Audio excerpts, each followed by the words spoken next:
Okay, let's start. Today, we will be discussing the different major attractions of Region 12. Lake Cebu, Asik-Asik Falls, White Sand Beaches of Glan, Baras Bird Sanctuary, Grand Mosque in Cotabato City, Lake Agpo in Cadapawan City, Whitewater River Tubing in Maitom, Lake Holon, and Mount Matutong. Number 1. Lake Cebu. Lake Cebu offers bounteous and ravishing landscapes that are all sight to behold, a place worthy to be added on your bucket list. From its lush, virgin forest, abundant biodiversity, rich and diverse culture of its native tribes, the kindness of its people also makes Lake Cebu a fairy tale-like experience. Number 2. Asik-Asik Falls. The newfound oasis was christened Asik-Asik, meaning sprinkle-sprinkle in a local Hiligaynon language. After the sprinkle of falling water on nearby rocks, lush vegetation cover the entirety of the ravine and adds mystery as to where the water is coming from.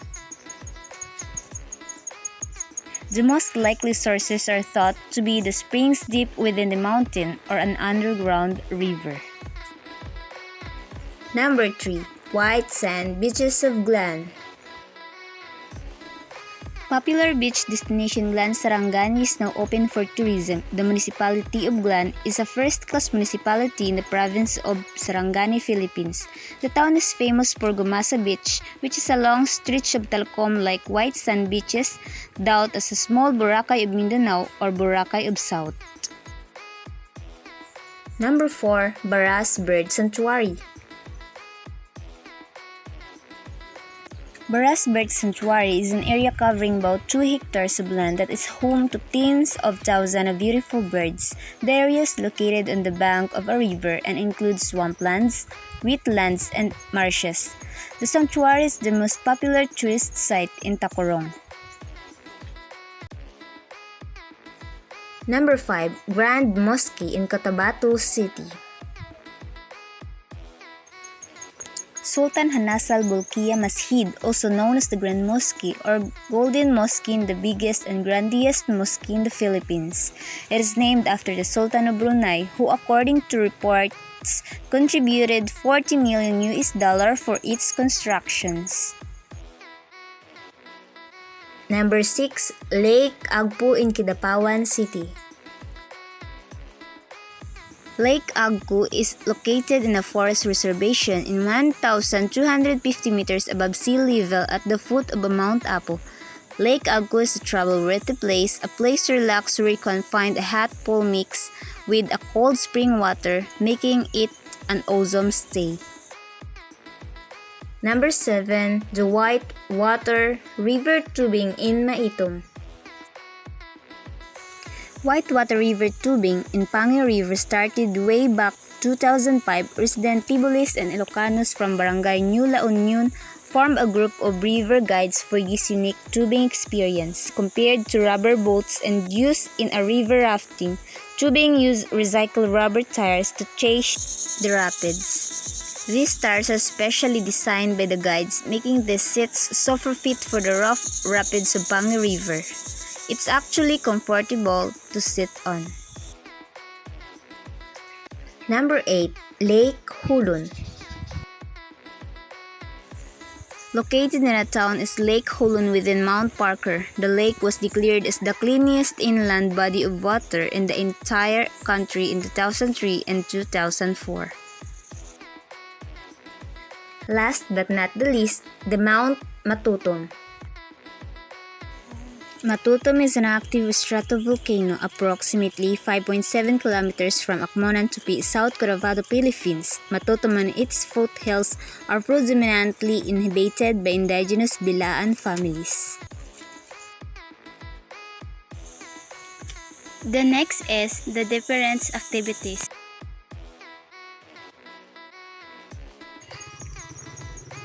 Whitewater River Tubing. Visit Pacman Mami in this mansion. Call down at the Ransom Mall. Sunbath at Gumasa Beach. Taste the famous Buko Halo-Halo, zipline at waterfalls, relax at Lake Cebu, go diving Maasim Sarangani, nature trip at Sarangani Highlands, food trip. Whitewater River Tubing. If water rafting is done with a rubber boat which can be ridden by 4 to 6 people, may Itong's River Tubing entails riding an old school salbabida flotation device which is somewhat attached to another salbabida ridden by a rafting guide. I actually find it a clever and cheaper alternative to rubber boats. Visit Pacman in Mami D's mansion.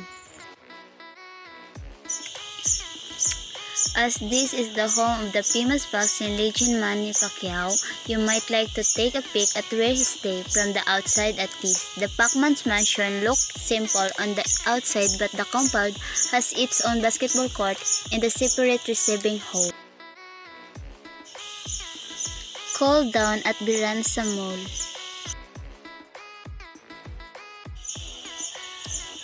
It was scorching hot outside when we decided to check this mall out. There are high-end brands as well as Gap outlet.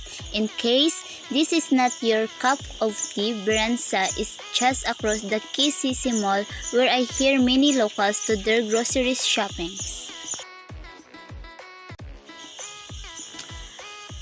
Sunbath at Gumasa Beach. With its white sand beach, this island offers a sense of solitude away from the crowd. We stay for a couple of hours in Cuco Beach Resort, where a cottage rental costs for as low as 200 pesos and entrance fee is 30 pesos per head. Just be reminded to throw away your trash in the proper bins. Help locals preserve the beauty and cleanliness of this place. Taste the famous Buko Halo-Halo. Don't miss out on tasting the famous Aparihas Buko Coconut Halo-Halo, a slightly different take on the traditional merienda snack that Filipinos love. This halo-halo is served in a fresh coconut topped with a ubi ice cream. Ensure that you also eat the coconut meat to complete the experience. Zip lines at 7 waterfalls. Note that only falls 1 and 2 can be reached on foot, and the remaining 5 waterfalls can be spotted when you ride the zip line. You won't only get a glimpse of the view of the magnificent waterfalls, but you can also get to experience the awesome feelings of flying. Relax at Lake Cebu. Try just quietly viewing the lake and you will feel yourself calm down. There's something about Lake Cebu that makes you feel relaxed. We stay at Ponta Isla, a lakefront resort, and the room they gave us was elevated, so we had a great view of the whole lake. Go diving Maasim Sarangani. Now, this was our first time to dive and we chose to do it in Sarangani Bay. Well, it started out as a challenge, but the intro dive experience package in Limlon Night Resort was affordable at 1.5 per head per 30 minutes dive.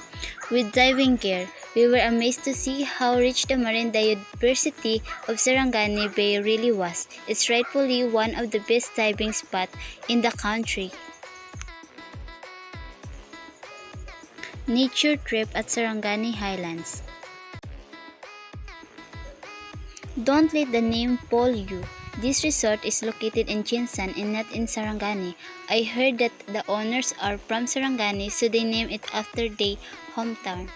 Boasting a beautiful landscape and well-maintained gardens, this can be heaven for selfie addicts. And lastly, food trip. Indulging in the local cuisine will give you a different perspective on food. I wanted to taste the dishes in every destination, from balbakwa of Gamay Eatery to the spicy dark chocolate of Gablon Farm. There are many dishes you should not miss. Next is cultural highlights. The first is the Hinogyo Festival. It is the week-long celebration of the foundation anniversary of the city of Corandal. The second is the Kalibungan Festival. Kalibungan Festivals is a week-long celebration highlighting cultural presentation, ethnic dances, rituals, music, and native games, showcasing the unique cultures and tradition of Cotabateños. The celebration, which is considered as the festivals of festivals in the province of Cotabato, is highlighted by street dancing competition participated by contingents coming from all over Mindanao. Next, the Bangsi Festival. The coastal town of Maitam in Sarangani province celebrates Bangsi Festival every fourth week of January. The celebration is named after the town's One Town One Product, or OTAP, the flying fish, or the flying fish or Bangsi for the locals. Sarangani Bay Festival. Considered as the biggest beach party in the country, Sarangani Bay Festival, or simply Sarbay Fest, is everybody must attend even this year. Highlight of Sarbay Fest is the sundown to sun-up concert by the Bay with the country's top bands and celebrities. Sislong Festival. It is a celebration that portrays the gathering of people in a certain place. Next will be the Kalimudan Festival. Kalimudan Festival is one of the biggest celebrations in the region. It is an annual gathering of different tribal groups in the province of Sultan Kudarat and a celebration for a bountiful harvest, showcasing the richness of the culture and the people. The festival coincides with the founding anniversary of the province of Sultan Kudarat. Next will be the Hilobong Festival. Hilobong Festival is Lake Cebu's most anticipated and well-attended festival and celebration of the rich culture and tradition of the people, particularly of the Ativolis tribes, and is also a thanksgiving for a bountiful harvest.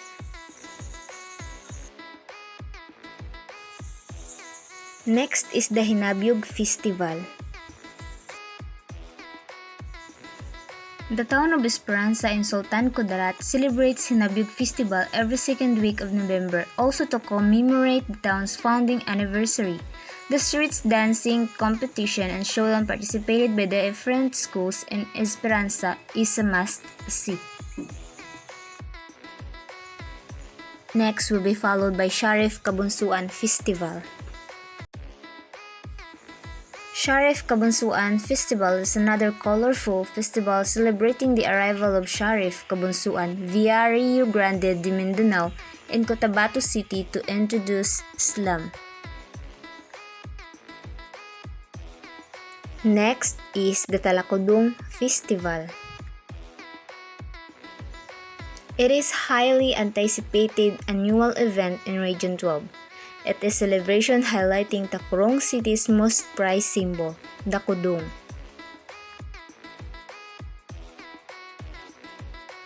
Region 12 are also known for their Tinalak Festival. Tinalak Festival is the biggest and most colorful celebration held every year in province of Cotabato. And now, let's proceed to the best tour package for Region 12, SOCCKSARGEN Region.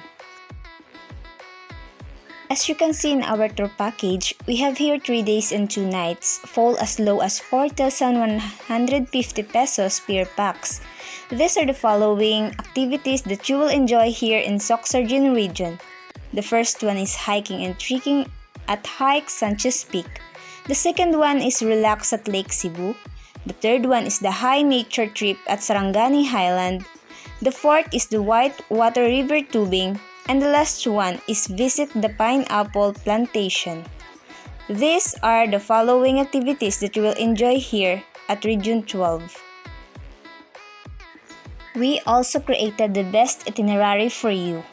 We have here Day 1, Day 2, and Day 3. In Day 1, Our destination is the Sarangani Province, Day 2, the Jensan Province, and in Day 3, we have a South Cotabato Province. Let's assume that we are from Davao. In 5 a.m., that was our departure. In 8:30 to 11 a.m., our time of arrival in Sarangani, sunbath at Gumasa Beach. In 11 a.m. to 1 p.m., that is our lunch time at Sarangani Highlands Garden and Restaurant. We can also rest and chill here. In 1 p.m. to 3 p.m., that is our arrival in Maasim Sarangani. We can also dive and snorkeling at Tinolo Reef. In 3:30 p.m. to 6 p.m., that is our arrival at Maitom Sarangani. We have here a whitewater river tubing. In 6 p.m. to 7 p.m., that is our dinner time at Cafe Consular Restaurant. Next, in Day 2, our destination is Jensan Province. In 6 a.m., this is our departure from Sarangani Province. Let's assume that in 8 a.m. to 11, this is our arrival at Jensan Province. In 11 to 1 p.m., this is the arrival at Hike Sanchez Peak. This is our first destination at Jensan Province. We can also hiking and trekking here. At 1 p.m. to 3 p.m., this is our lunch time. We can also chill and rest here. In 3 to 7 p.m., this is our arrival from Water Glen Beach Resort. We can also swimming and dining here. In our Day 3, our destination is the South Cotabato. In 6 a.m., this is our departure in Jensan Province. In 7:30 a.m. to 10:30 a.m., this is our arrival in South Cotabato, Lake Cebu. In 10:30 to 11 a.m., this is our arrival at Coronadal, South Cotabato.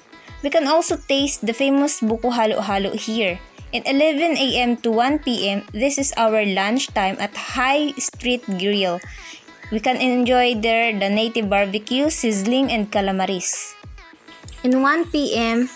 to 3 p.m., this is our arrival at Zipline 7 Waterfalls. We can also enjoy zipline ride here. And 3 p.m. to 5 p.m., this is our arrival in Palamulok, South Cotabato. We can also visit the pineapple plantation. In 5 p.m. to 7 p.m., this is our arrival at St. Peter's Fish, South Cotabato. We can also taste the different tilapia dishes here. So what are you waiting for? Let's go to Region 12, SOCCKSARGEN Region.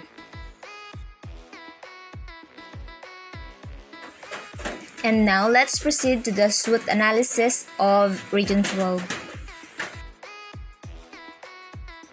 Let's start in attraction of Region 12. The strength of attraction in Region 12, first is, the region has extensive coastline, valleys, and mountains ranges.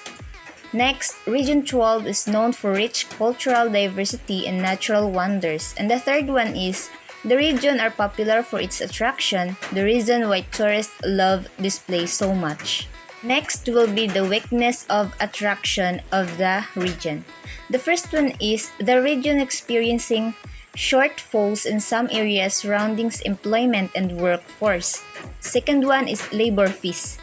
The third one is the regional economic performance, recorded low and erratic growth, trend and high poverty, and decreasing number of tourists in a year of 2010 to 2012.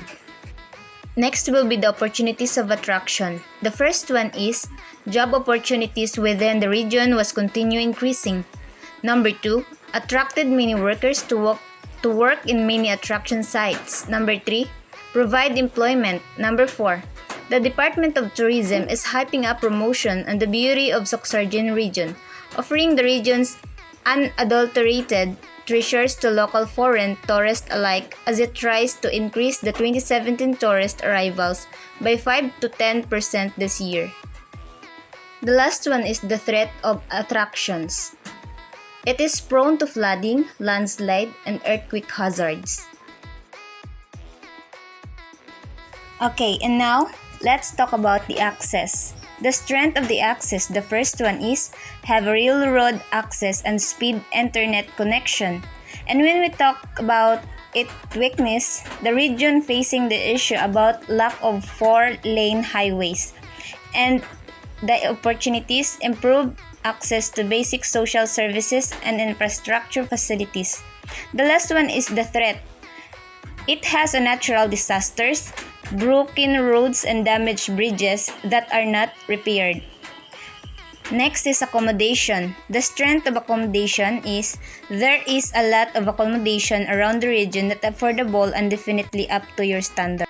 While the weakness is it has a lack of quality and quantity of housing for all income ranges and an aging population. The opportunities is reopening of tourism sites and facilities in Region 12. And the threat is safety emergencies. Sharp objects such as nails that root through can cause infection caused by the wound from its rust. The strength of amenities is the first one is each apartment is partially furnished, has a kitchen and separate bedroom. The second one is the health amenities of the region has to offer and provide excellent service to their users. The weakness of the amenities is lack in amenities, dusty and not cleaned properly. The opportunities of amenities is the facilities which promotes recreation are largely in place, but there is no room to expand some of this location, as well as enhance the experience in which they provide. And the last is the threats, feedback of customers or guests.